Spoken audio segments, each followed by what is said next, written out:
en hulle gaan vir julle daar inwag. En u blaai saam met my na Eksodus 12. Eksodus hoofstuk 12. Nou vanmôre het ons 'n baie spesiale oomblik. Ons as gemeente gaan vanmôre aansit aan die tafel van die Here. En waaroor gaan die nagmaal? Vir baie mense is dit 'n baie mooi gebruik. U sal agterkom dat ek hierdie keer nie die boodskap uitgestuur het nie, want baie mense as hulle hoor dis nagmaal, dan bly hulle weg. En ek het so gesegde wat ek baie keer vir myself sê, mense is banger vir die nagmaalstafel as vir die oordeelsdag. So hulle bly weg van die nagmaalstafel af, maar ek wil vir die nooi, bietjie later, om met vrymoedigheid te kom aansit aan hierdie tafel. Ek wil vir u wys wat het die Here reg gekry en wat wou hy vir sy volk wys. En waaroor gaan die nagmaalstafel? En die eerste keer wat ons hiervan lees is in die Ou Testament in Eksodus 12. En dit het bekend gestaan as die Pasga. En hoofstuk 12 handel juis oor die instelling van die Pasga. So dit was, nou hulle is uit Egipte land uit. En nou kom die Here en hy kom gee 'n paar riglyne. Dit wat hy verwag. En ek wil dit sommer hier vir u gou wys. U sal sien dat as u Eksodus 12 baie mooi lees, by die instelling van die Pasga speel die lam. U gaan 'n hele paar keer die naam lees, die woordjie lees, die lam. Hy speel 'n sentrale rol. So alles het gegaan om hierdie lam. Daar moet 'n lam wees. Julle moet 'n lam hê. U gaan dit sien. En as ek nou hierdie gedeelte vir u gaan lees, gaan ek hom nou anders te lees as wat ek hom gewoonlik sou lees uit die Bybel uit. En dan staan 'n tweede ding wat ek vir u wil wys voordat ons dit verder gaan, is hierdie. Eksodus 12 dien as 'n kragtige skaduwee. Wat is 'n skaduwee? 'n Skaduwee is iets van 'n werklikheid. As ek 'n skaduwee sien, dan weet ek dit verteenwoordig, dit wys iets van 'n werklikheid. Nou hier in Eksodus 12 word daar alreeds gewys na die lam van God. Na Johannes 1:29 wat sê, daar is die lam van God wat die sondes van die wêreld gaan wegneem. Dit verwys alreeds na dit wat Paulus sê in 1 Korintiërs, dat ons paaslam is ook geslag, Jesus Christus. So hierdie is 'n skaduwee wat baie jare hierna, duisende jaar hierna, dan ook 'n werklikheid gaan word in die Here Jesus. So alles wat u in Eksodus 12 lees en wat ek vanmôre vir u gaan lees, is 'n tipe beeld van die Here Jesus. Nou, soos die tyd my toelaat, wil ek eintlik vanmôre kom. Ek gaan praat met u oor hierdie woordjie, die karaktertrekke van 'n lam. Maar as ek daarby gaan kom, gaan ek eintlik Eksodus 12, hierdie karaktertrekke wat ek nou vir u gaan noem, gaan ek afspeel, die ooreenkomste wys na die Here Jesus. So ek gaan die lam van Eksodus 12 vat, en dan gaan ek die Here Jesus hierdie kant vat. Hoe het hierdie wat hier neergeskryf is, duisende jare daarna, hoe het dit in vervulling gekom? Dit is wonderlik. Ek wil vir u 'n paar dinge wys. En die Here het my hart so kom seën. Nou wil ek vir u sê, ek moes 'n groot stuk vanmôre toe ek opstaan en weer deur my boodskap gaan en vir die Here gesê, Heilige Gees, wat wil u hê? Ek het 'n groot deel uitgesny terwille van die tyd dat ek net by die ooreenkomste miskien kan stil staan, maar ek wil hierdie as opsomming vanmôre gebruik. Wanneer ons na hierdie deel kyk, Eksodus 12, dan sien ons dat die Here God duidelike instruksies vir ons gee, hoe hierdie eerste Pasga moet verloop. Hy gee vir sy volk duidelike instruksies en hy sê, dit is hoe ek wil hê die Pasga moet wees. Nou ek gaan nou sien, ek gaan dit nou as volg vir u lees. Nou nie, ek kan dit maar daar volg, maar u moet nou volgens die verse saam met my blaai. So daar's 8 opdragte wat die Here in hierdie hoofstuk wat handel oor die instelling van die Pasga vir sy volk gee. En die hele eerste opdrag kry ons in vers 3 en 5. Jy moet dit volg in die Bybel. Hoor nou mooi, ek gaan nou net terwille van die inleiding van hierdie hoofstuk vir u lees. En dan gaan ek net vers 3 tot 5 vir u lees. Wat sê hierdie vers? So dis 'n opdrag. Ek begin by vers 1.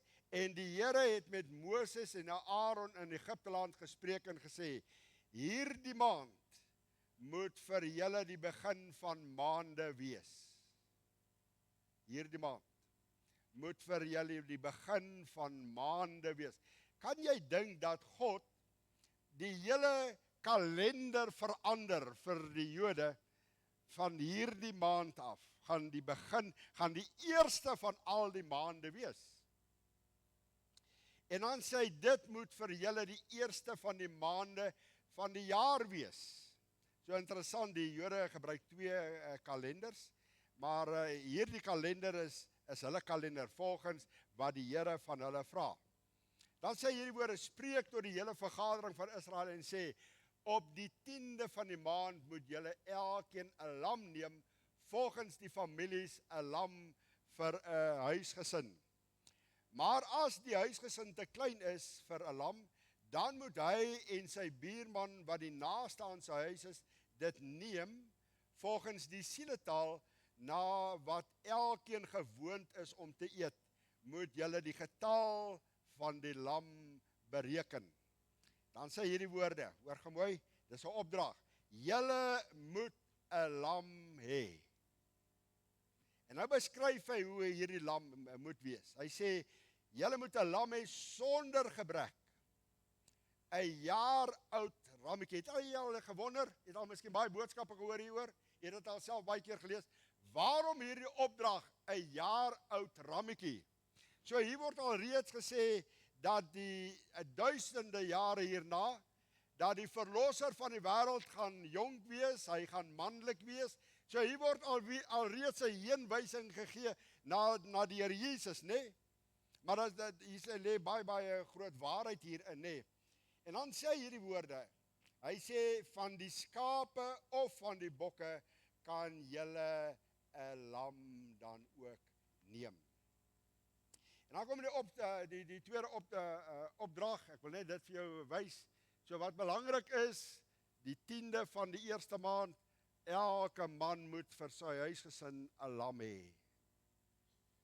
Ek wil vir u sê, jy moet 'n lam hê.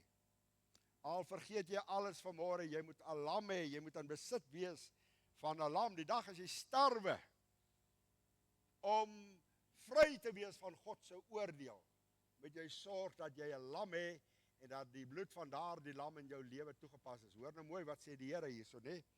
Nou kom hy met die tweede opdrag. En ek vind in vers 6 'n paar opdragte, né? Kyk wat sê in vers 6. Hy sê, en julle moet dit in bewaring hou tot die 14de dag toe. So jy gaan kyk, wanneer moet hulle dit kry? Wanneer moet die lammetjie, moet hulle hom uitsit? Hy sê, tot en met die 14de dag. So vir 5 dae moes hulle hierdie lam in veilige bewaring hou, tot die 14de dag van die maand. En dan sê hy die derde opdrag.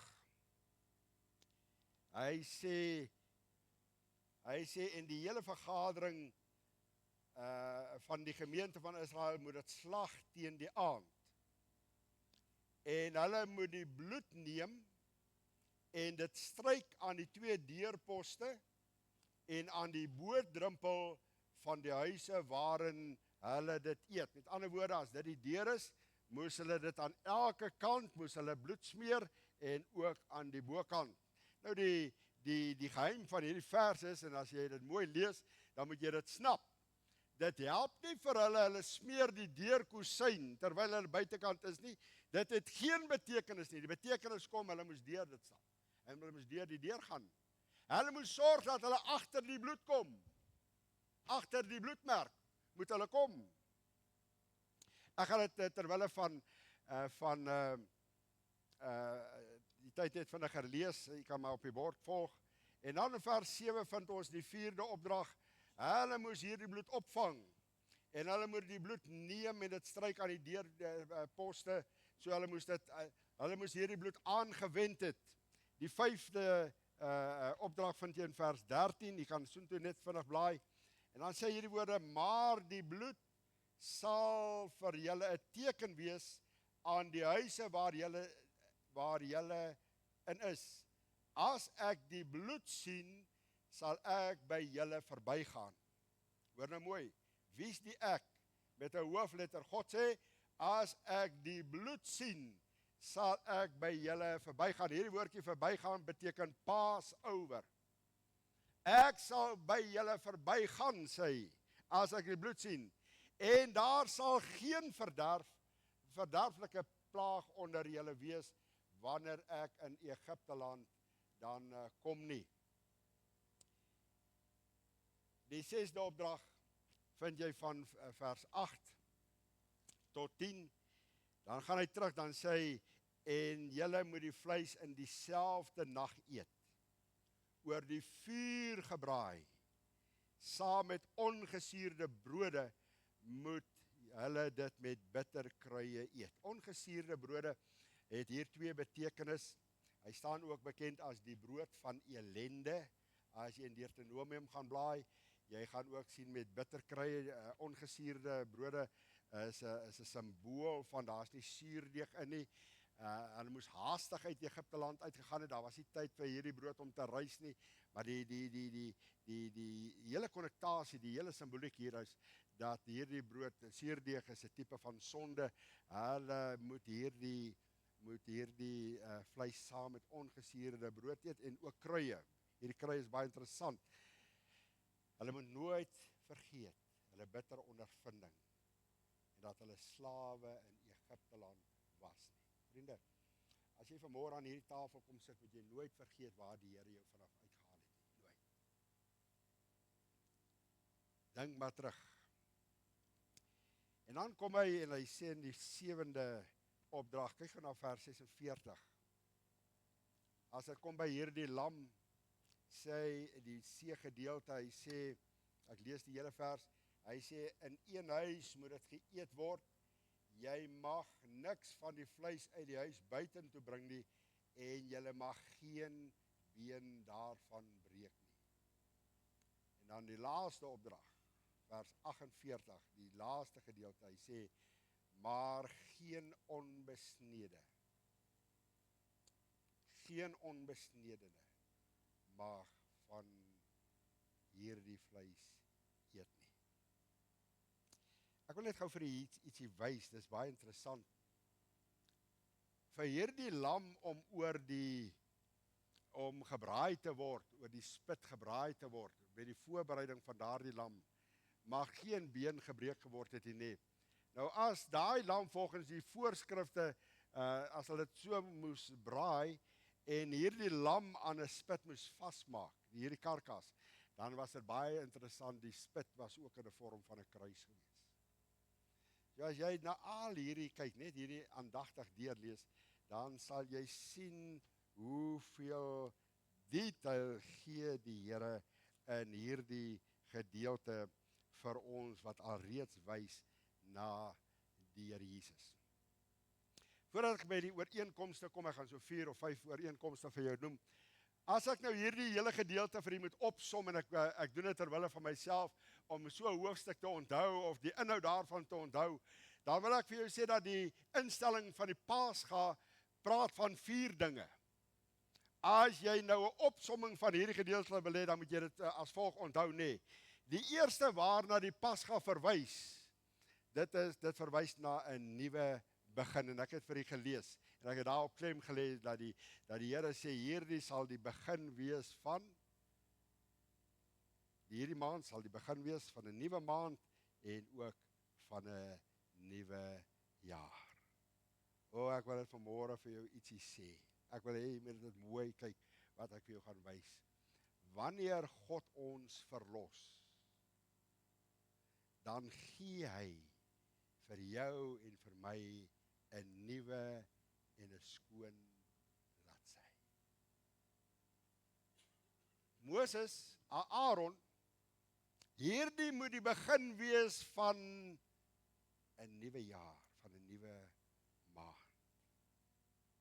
Wat vir my so wonderlik is, en terwyl ek voorberei het, ek vir die Here dankie sê, my verlede bepaal nie meer my kalender nie. Wat my kalender nou bepaal is God se genade. Hoekom?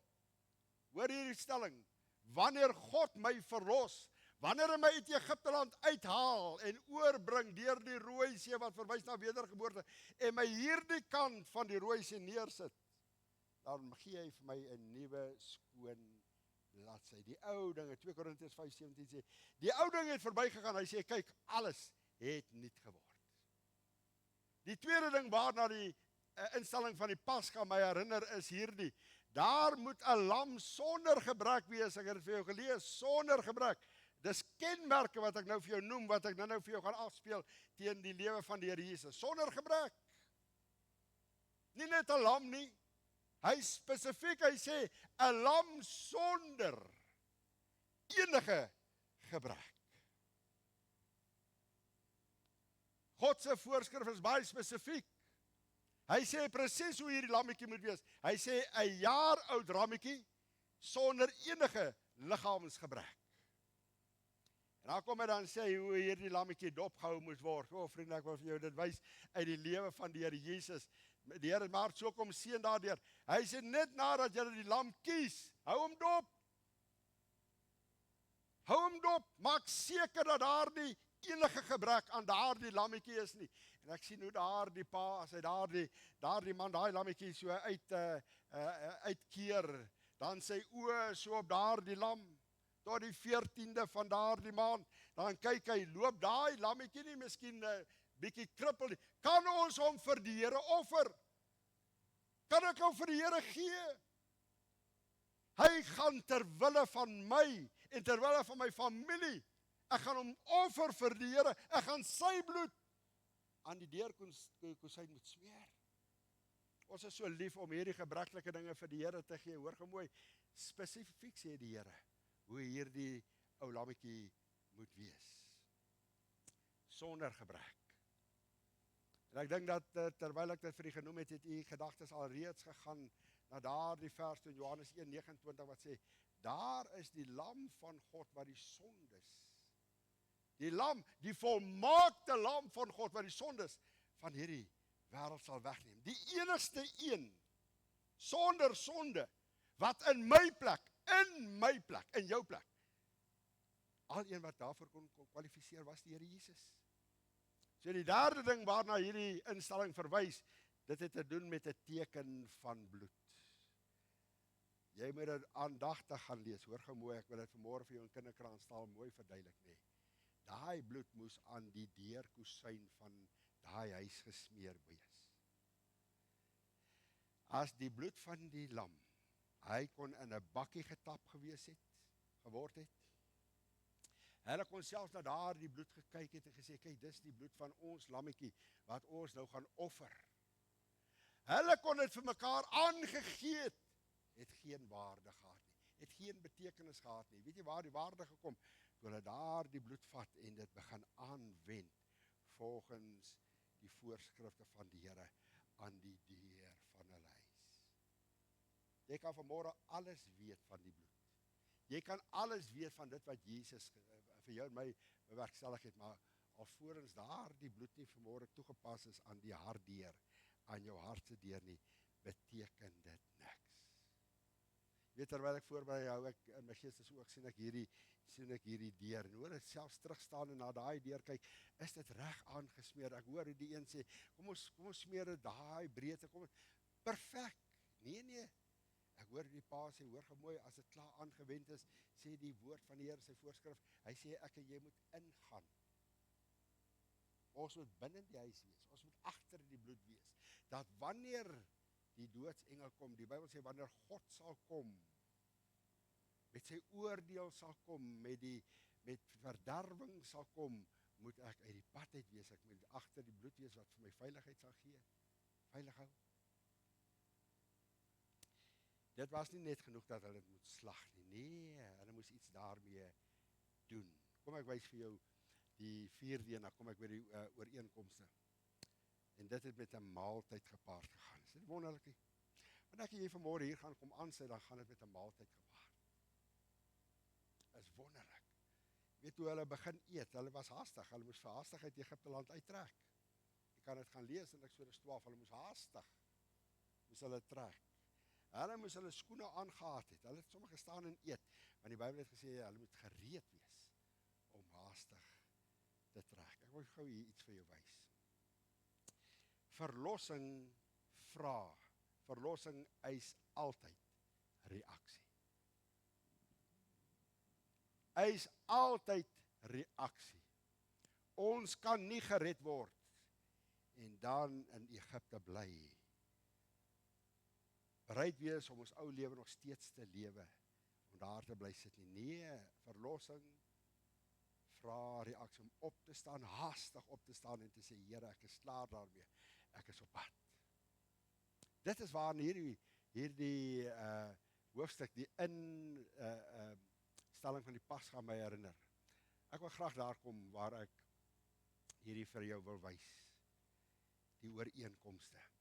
Ek wil jy met jou Bybel, wanneer ek teksverse vir jou daar wys, wil ek jy met dit selfs in jou Bybel sien. Want dit gaan belangrik wees dat jy dit in jou Bybel naslaan. As ek praat van ooreenkomste, gaan ek elke keer wys na die paaslam van Eksodus 12, dan weet jy, ek verwys na die instelling van die Pasga. En wanneer ek net op die bord het Jesus Christus, dan verwys ek na die Nuwe Testamentiese ons paaslam. Maar ek wys gou vir jou die eerste ooreenkoms.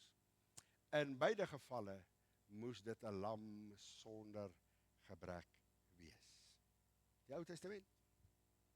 En wanneer by die Nuwe Testament kom, was dit presies dieselfde vereiste. 'n Lam sonder gebrek. Laai gou in jou Bybel saam met my na 1 Petrus 1. 1 Petrus hoofstuk 1. Ek wil hê jy moet dit daar raak sien in jou eie Bybel.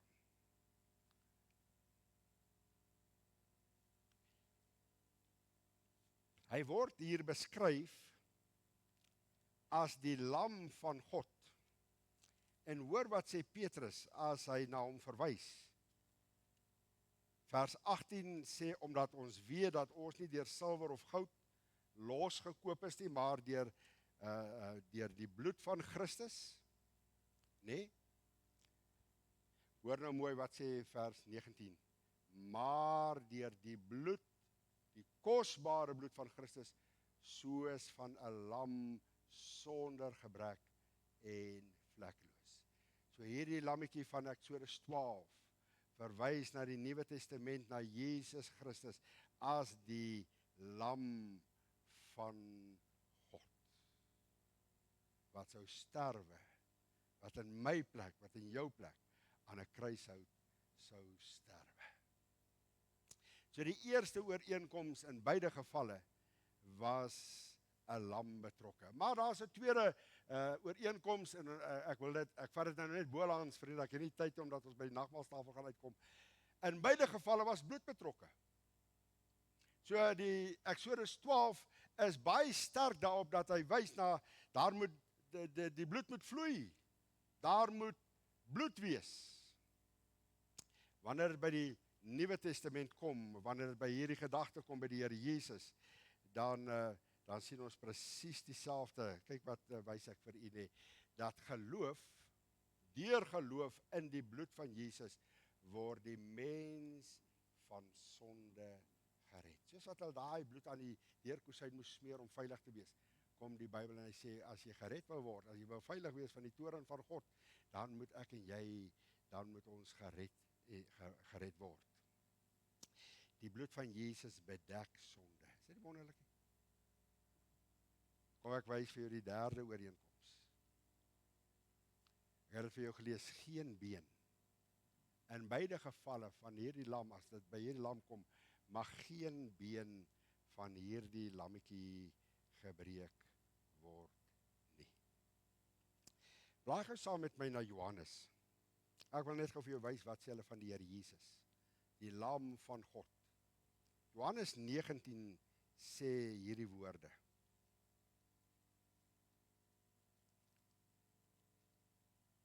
In Johannes 19 vers 33 is hy daar. Johannes 19 vers 32, ek lees van vers 32 en 33, ek lees van vers 32 af. Die soldaat het toe gekom en die bene van die eerste een gebreek. Daar's twee persone wat saam met Jesus gekruisig is. Hulle kom toe by die eerste kruiseling en hulle breek sy been.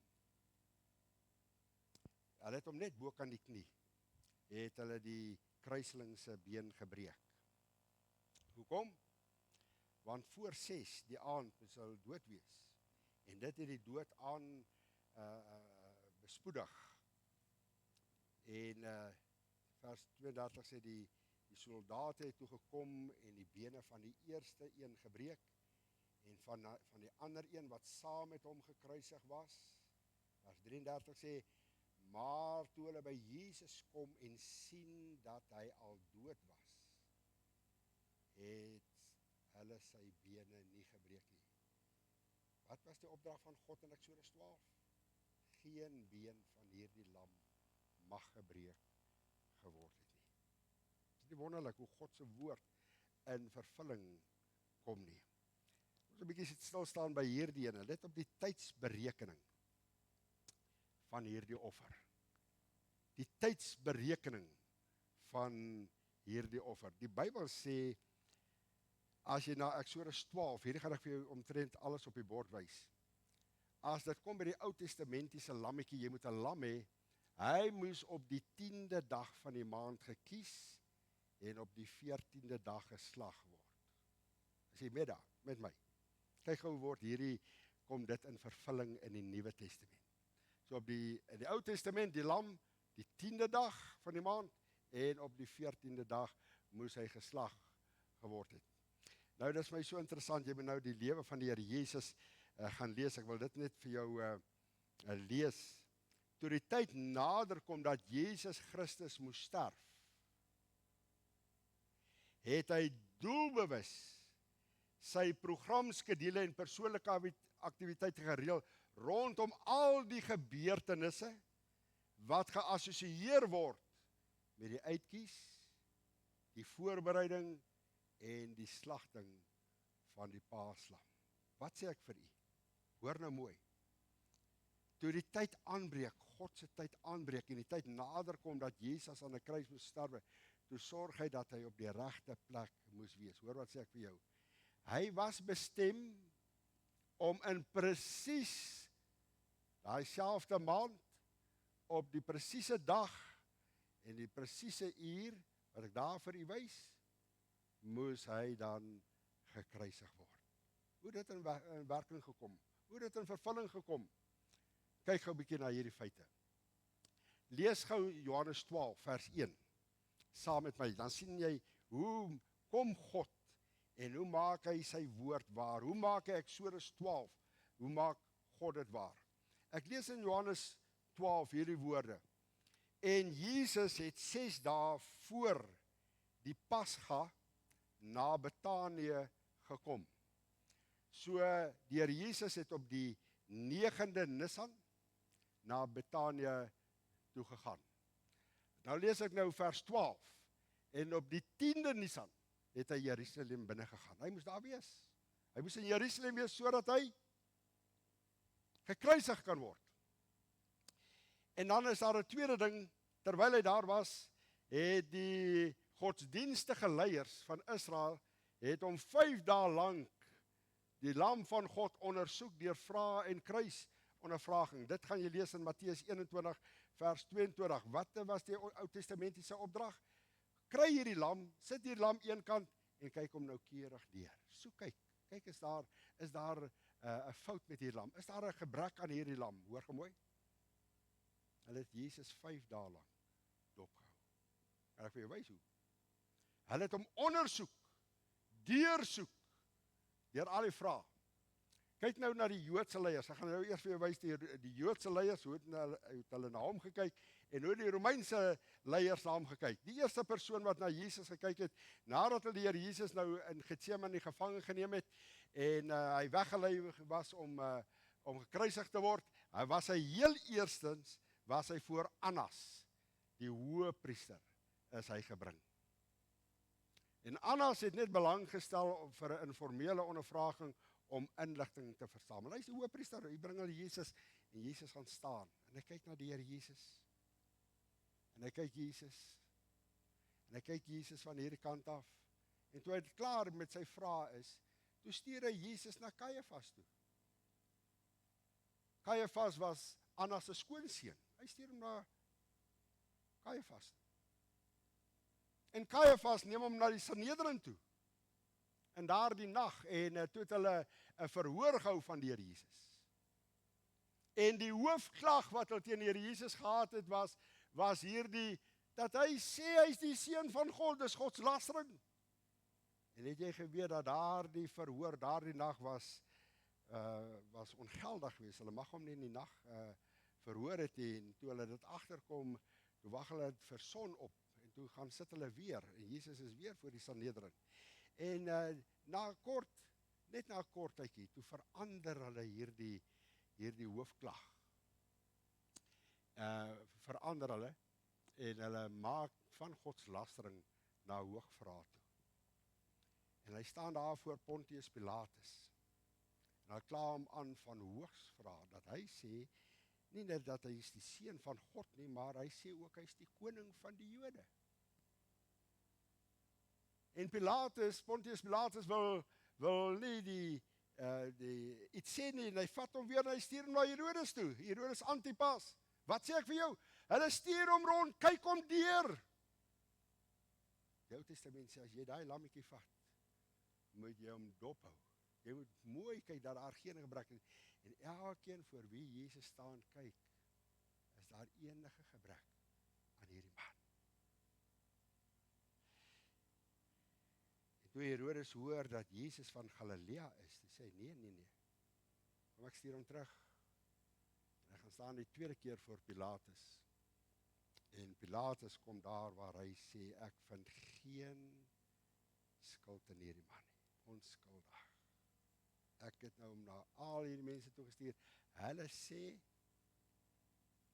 hy is onskuldig, hulle kry geen fout, baie mooi, nee, hy is reg, God het gesê, as hierdie lammetjie volmaak is, dan kan hy geslag word. So Jesus was deeglik ondersoek gewees. En op die 14de dag, Nisan, om 9:00 die môre, word Jesus aan 'n kruis vasgespijker. En hy hang aan daardie kruis tot 3:00 die middag. Hy sy asem uitblaas. En hy sê, Vader, en ek gee my gees oor. Ek wil graag vir jou net hierdie wys. Josephus is 'n Joodse skrywer. Hy het die geskiedenis opgevang in die eerste eeu. En hy het geskryf, daardie jaar, toe Jesus Christus gekruisig is, daardie jaar, is 256.000 lammers, 256.000 lammers, is in Jerusalem geslag. Alles heenwysing na die offerlam van God, die volmaakte offerlam van God. Julle moet 'n lam hê. Dit help net vanmôre vir my, ek wys vir die al hierdie interessante waarhede uit die Ou Testament. En onthou, alles wat in die Ou Testament staan, word in die Nuwe Testament waar. Alles van die Ou Testament, al daai tipes, al daai skaduwees, word iewers in die Nuwe Testament waar. So daar was in die Ou Testament gesê, jy moet 'n lam hê. Nuwe Testament sê, hierdie lam moet jou nou wees. Jy kan vanmôre al hierdie dinge weet. Jy kan weet dat Jesus aan 'n kruis gesterf het. Dis 'n geskiedkundige feit. Maar as jy dit nog nooit jou eie gemaak het nie, kan dit nooit jou nou wees nie. So iewers moet jy jou arm en hand van geloof so uitsteek en sê, Here, ek kom maak daardie offer. Aan daardie kruis, die offer van Jesus Christus, kom maak ek myne. Ek kom maak dit myne. Het jy dit al gedoen? Julle moet 'n lam hê. Elke man moet vir sy huisgesin 'n lam hê. Ek wil jou vanmôre uitnooi, as ons aan die tafel gaan kom aansit, wanneer jy daai broodjie in die hand het, wanneer jy daai kelkie in die hand het, dan sê jy, Here, dankie vir so volmaakte offer. Dankie vir volle verlossing wat daar is. Dankie dat U U liggaam gegee het. Dankie vir die bloed van Jesus. Dankie dat ek dit my eie vanmôre opnuut kan kom maak. Is dit wonderlike vriende? Sal jy dit doen? Kom ons bid saam. Here Jesus, baie dankie vanmôre vir hierdie waarhede. Dankie dat die woord so ryk is. Dankie dat ons die woord ons eie kan maak, deel kan maak van onsself, Here.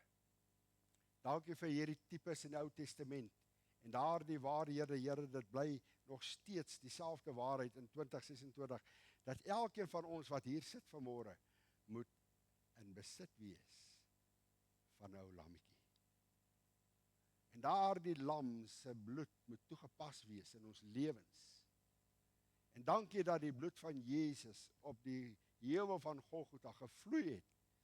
En dankie dat daar volle verlossing is in en deur daardie bloed. Here, baie keer as ek dink aan die bloed van Jesus, dan kan ek nie anders as om daardie koortjie te sing wat sê, sy bloed verlos van Satans mag. Sy bloed, Here, net die bloed van Jesus maak mense vry. En kan mense wat in kettinge vasgevang is, losmaak, die bloed van Jesus. Die krag wat daar in die bloed is. As ek die bloed sien, het Jesus, het God gesê, as ek die bloed sien, Here, dankie. Ek wonder of U vanmôre daar die bloedmerk ook aan 'n deur kusyn, 'n deur van 'n hart sien, Here. Dat dit al toegepas is in daardie persoon se lewe. Ek wil bid dat U die naprediker van U woord sal wees. En nou, Here, wanneer ons gaan aansit aan die tafel, en ons kom bid, Here, maak hierdie waarhede, sê ou waarhede, kom maak dit opnuut vir ons werklikheid. Here, dat ons sal dankbaar wees vir so 'n groot verlossing. Hebreërs 2 vers 3 sê, hoe sal ons ontvlug as ons so 'n groot verlossing verontagsaam? Dankie daarvoor, Here. Dankie vir die voorreg om te kan aansit. Word verheerlik. Ek bid dit in Jesus se naam. Amen. Ek gaan vra dat hulle die tafel van die Here in gereedheid sal bring asseblief.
Baie welkom.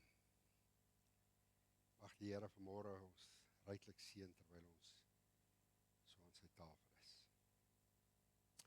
Ek wil twee manne vra wat vanmôre hier sit om te bid. Om vir die Here te vra, Here, kom vanmôre. Kom maak vir ons hierdie werklikheid. Wat 'n twee manne wat vrymoedigheid het om op te staan en sê, ek wil vanmôre vir die Here dankie sê. Dankie sê vir sy liggaam. Dankie sê vir sy bloed. Wanneer hierdie twee manne bid, dan tree hulle vir U as gemeente in voor die Here, om ook vir die Here te sê, Here, baie dankie vanmôre. Is dat twee manne? Fransie, baie dankie. Wie gaan eers bid?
Ek wil vir u graag net weer verduidelik hoe ons werk.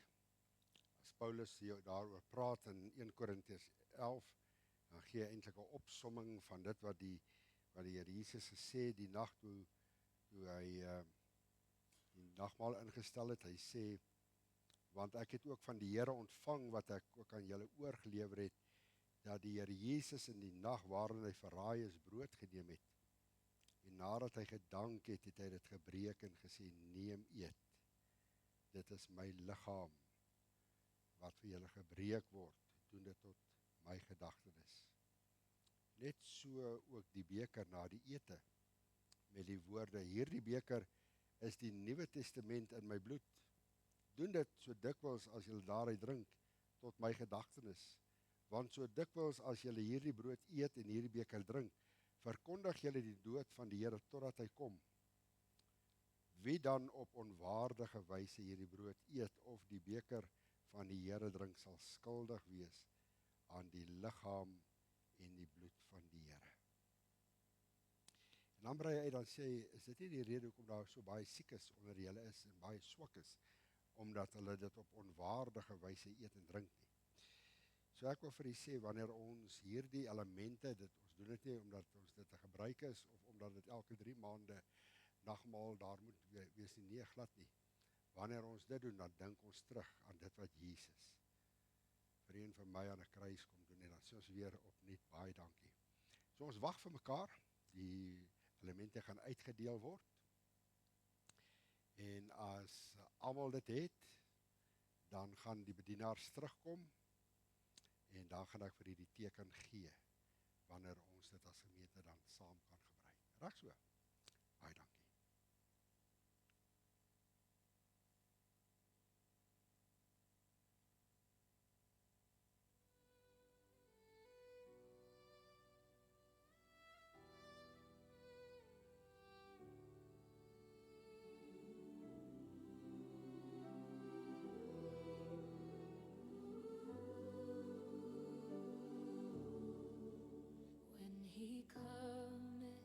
When he cometh to make of his jewels, all his jewels, precious jewels, his loved and his own, like the stars of the morning, his bright crown adorning, they shall shine in their beauty, bright gems for his crown. He will gather the gems for his kingdom, all the pure ones, all the bright ones, his loved and his own, like the stars of the morning, his bright crown adorning, they shall shine in their beauty, bright gems for his crown.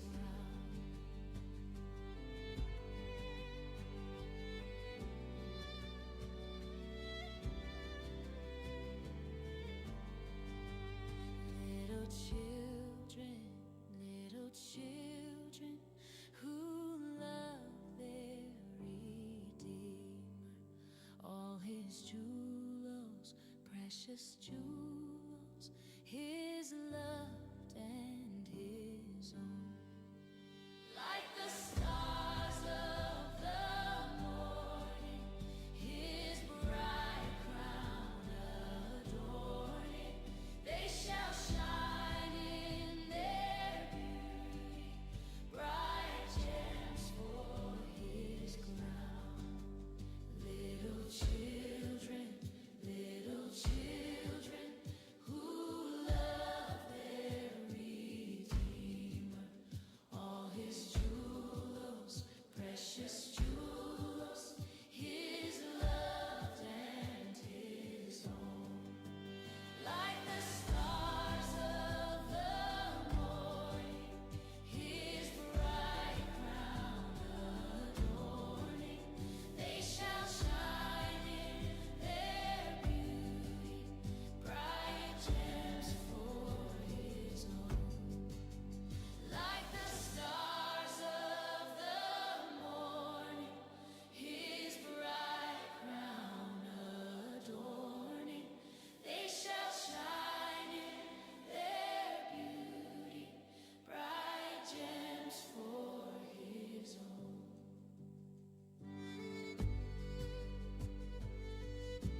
gaan nou vir die stilte gee, terwyl jy met die Here praat, dankie sê, dit wat op jou hart is, deel dit met die Here Jesus, sal nie?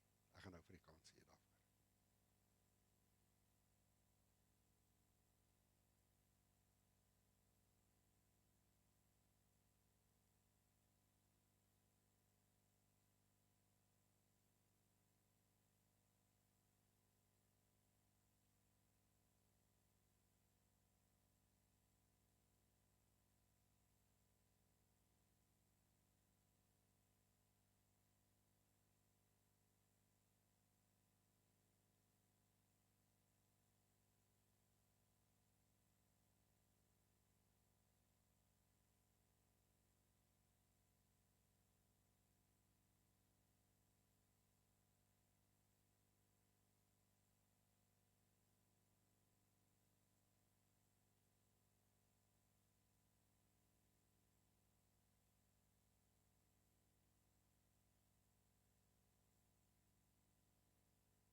Hy koortjie wat sê, oor die bloed sal nooit sy krag verloor. Nee, nimmer, Jesus bloed, dit reinig ons nog immer en sal nooit sy krag verloor. Kom ons sit net so, as jy hom nie ken nie, dan volg jy hom, ons gaan 2 keer saam sing, let op die woorde van hierdie koortjie. Oor die bloed sal nooit sy krag verloor. Nee, nimmer, Jesus bloed, dit reinig my nog immer, en sal nooit sy krag verloor. Oor die bloed sal nooit sy krag verloor. Nee, nimmer, Jesus bloed, dit reinig my nog immer, en sal nooit sy krag verloor. Here Jesus, ons dankie vir die bloed van Jesus. Ons dankie vir dat dit God se reddingsmiddel is vir die mens. En Here, dankie vir daardie stroom waarvan Sagaria praat en na verwys in Sagaria 13, as hy sê, daar is 'n geopende fontein. 'n Geopende fontein. Here, dit stroom en dit kom, en daardie stroom hou aanhou loop en aanhou loop. Dankie daarvoor. Dankie vir geopende fontein teen sonde en ongeregtigheid. En Here, dat ons net onder daardie stroom kan kom staan en dit kan beleef, dit wat 1 Johannes 1 vers 7 sê, die bloed van Jesus Christus, sy seun reinig ons voortdurend van alle sonde. Here, dankie daarvoor. Dankie. Ek wil bid vanmôre vir iemand wat hier sit, Here. En hy of sy het daardie aanraking, dit so in hulle lewe nodig, die krag van die bloed van Jesus. Here, ons praat en ons verwys daarna, maar ek wil bid dat U daardie die krag van die bloed sal kom tentoonstel in daardie persoon se lewe. Dankie vir die bewaring wat daar is deur die bloed van die lam. Here, die woord sê daar in Openbaring, en hulle het hom oorwin. Hulle het die duiwel oorwin deur 2 dinge, deur die woord van hulle getuienis en deur die bloed van die lam. Dankie, baie dankie, Here. Dankie vir hierdie oomblik vanmôre ook in die huis. Dankie, Here, dat U dit vir ons moontlik gemaak het en wees U die naprediker van die woord. Ek bid dit en ek vra dit in Jesus se wonderlike naam alleen. Mag nou die genade van ons Here Jesus Christus, die liefde van God en die teere gemeenskap van sy dierbare Heilige Gees met U elkeen wees en bly. Amen.